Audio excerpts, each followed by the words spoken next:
کبھی آپ دیکھتے ہیں نا کہ پنجاب کی وزیر اعلیٰ صاحبہ خواتین میں موٹر بائکس بانٹتی ہیں، اتنی سخاوت، ہاں؟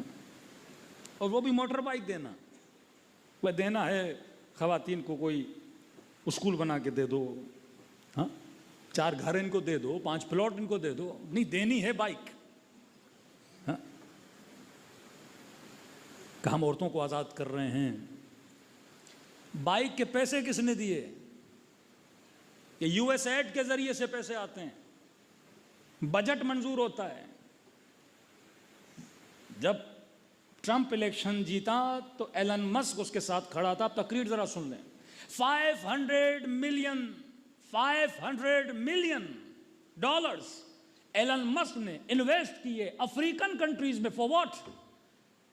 To promote LGBT۔ اتنا سخی ہو گیا Elon Musk, $500 million African country جن کے پاس کھانے کے لیے پیسہ نہیں، کا یہ پیسہ ہم دے رہے ہیں، وہاں پہ NGOs بنے، کس کو پروموٹ کیا جائے؟ اب شاید نئے بچوں کو پتہ نہیں LGBT، مثلا مرد مرد سے شادی کرے، عورت عورت سے شادی کرے، ٹرانسجنڈر بنا دیے جائیں، پوری نسلوں کی فطرت کو کیا جائے؟ بگاڑا جائے۔ آپ کے ملکوں میں بجٹ لائے جاتے ہیں یو ایس ایڈ کے ذریعے سے، ایک معاشرہ جس کے اندر حیا، جس کے اندر غیرت۔ اب 10 مولویوں سے اور مفتیوں سے پوچھیں گے مولانا بائک چلانا شرعن حلال ہے حرام ہے؟ کل میں بتا چکا کہ شریعت منیمم بتاتی ہے، اخلاق میکسیمم بتاتا ہے۔ ہاں اسلام میں ہے کہ عورت اپنے محرم کے ساتھ باہر نکلے، بچی بھی رہے گی، محفوظ بھی رہے گی۔ اب کسی کا محرم نہیں ہے وہ ایک الگ بات ہے، لیکن اصول کلی اب 100 خواتین سب 95 کے محرم ہوں گے، کوئی 5-6 ایسا کیس ہوگا یونیک کیسز، وہ اصول کلی نہیں ہوتا کہ سب پہ حاکم ہو جائے۔ اب ہمارا معاشرہ پاکستان یا انڈیا کئی بے حیائیوں سے بچا ایک چیز کی وجہ سے، اس کا نام ہے لباس۔ ایران کے رأس میں دا مین لیڈرشپ آیت اللہ مسعود خامنئی صاحب، کبھی خمینی صاحب، لیکن حجاب کے معاملے میں ایران بہت پیچھے چلا گیا۔ ریزن کیا تھا؟ لباس۔ چادر تو پہنا دی، پر اندر کا لباس کیا تھا؟ مغربی لباس تھا۔ وہ اپنے کلچر کو پروموٹ، کیونکہ کلچر شہنشاہیت نے پہلے سے ہی تباہ و برباد کر دیا تھا۔ جیسے آپ کے یہاں ایک فیشن شو ہوتا ہے تو پاکستانی کلچر کا لباس اس فیشن شو میں آتا ہے، ایرانیوں کے پاس کوئی اپنا فیشن ہے ہی نہیں۔ جتنا وہاں لباس آتا ہے وہ ترکی سے امپورٹ ہوتا ہے۔ ترکیہ کس کو فالو کرتا ہے؟ مغرب کو فالو کرتا ہے۔ کبھی گھومنا نصیب ہو ترکی چلے جائیے، ہاتھ میں ایک مائک لیجئے گا، کسی بھی ترکی بندے کو پکڑ کے پوچھیے کلمہ پڑھ کے سنا دو، کسی کو نہیں آتا۔ روزہ رکھتے ہیں، افطاری میں شراب پیتے ہیں، تو یہ ترکی کا ہے۔ کبھی آپ یورپ جائیں تو پتہ چلے نا یہ ترکوں کا ہوٹل ہے، ریسٹورنٹ ہے، تو مسلمان گھس جاتے ہیں کھانا کھانے کے لیے، بے ترک ہیں، مسلمان ہیں۔ اور اس ریسٹورنٹ والے سے پوچھو گے کہ مرغی بھی ہے وہاں پہ، اب ظاہر مرغی ہے تو پوچھو گے حلال ہے؟ بولے گا بھائی حلال ہے، کھانا حلال ہے۔ اب اس کا مطلب حلال سے یہ ہے کہ مرغی حلال ہے، اس کا مطلب یہ نہیں کہ کٹائی حلال ہے۔ وہ کہتے ہیں حلال سے مطلب خنزیر نہیں ہے، سور نہیں ہے، مرغی ہے۔ کٹائی اس کی وہی ہے جو کافروں والی کٹائی ہے، کیونکہ اس قدر ان کے دین کو تباہ و برباد کر دیا۔ کلچر گیا تو دین گیا۔ مسجدیں خوبصورت، قرأتیں بڑی اچھی، لیکن کسی بھی جوان سے پوچھو، اردو کا ایک محاورہ ہے کہ کوئی بندہ کہتا ہے تمہارا منہ لال، فطرتاً تمہارا رنگ و چہرہ لال ہے اور میرا نہیں ہے، تو میں اپنے منہ پہ چپیڑے مار کے تو اس سے زیادہ لال کروں گا۔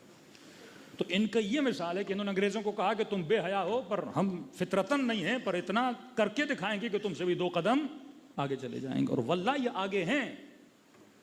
اب وہ پورا کلچر امپورٹ ہوا، ان کا لباس امپورٹ ہوا، اوپر سے تو چادر، لیکن انٹرنل کلچر کیا تھا؟ مغربی کلچر۔ آپ کا معاشرہ بچا کس چیز کی وجہ سے؟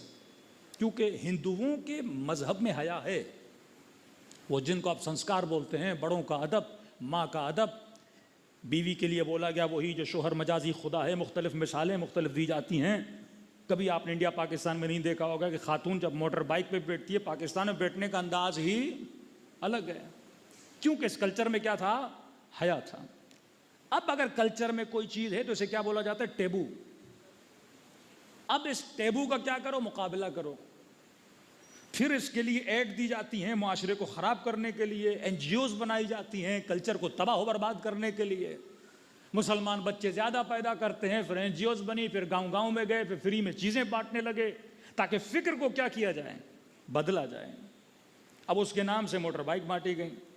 اب انڈیا پھر بھی اچھا ہے، انڈیا میں ایک آتی ہے اسکوٹی، تو خواتین ہی وہ یہ پاکستان والی 70 اور 100 انڈیا میں نہیں چلاتی، ان کے لیے پھر خاص بائک ہے جسے اسکوٹی بولا جاتا ہے، کیونکہ اس پہ بیٹھا بھی تمیز کے ساتھ جاتا ہے۔ اور انہوں نے جو بائکیں بانٹی وہ بھی بڑی بدتمیزی والی بائکیں بانٹی۔ بھائی ایک چھوٹی سی مثال، تاریخ اسلام کا واقعہ، عمرو بن عبدود، کتنا سخت جملہ رسول خدا نے فرمایا کہ من لہذا الکلب، کون ہے جو اس کتے کا منہ بند کرے؟ للکار رہا ہے، پکار رہا ہے، محمد ہے کوئی بہادر تو میرے مقابلے میں بھیجو۔ کتنے بہادر بیٹھے ہوئے تھے، ہاں بھائی بہادر تھے، اٹھ کیوں نہیں رہے تھے؟ کیونکہ وہی ورڈ جو آج بولا جاتا ہے سپر پاور، ایک دوسرے کے کانوں میں بول رہے تھے یہ بڑا سپر پاور ہے۔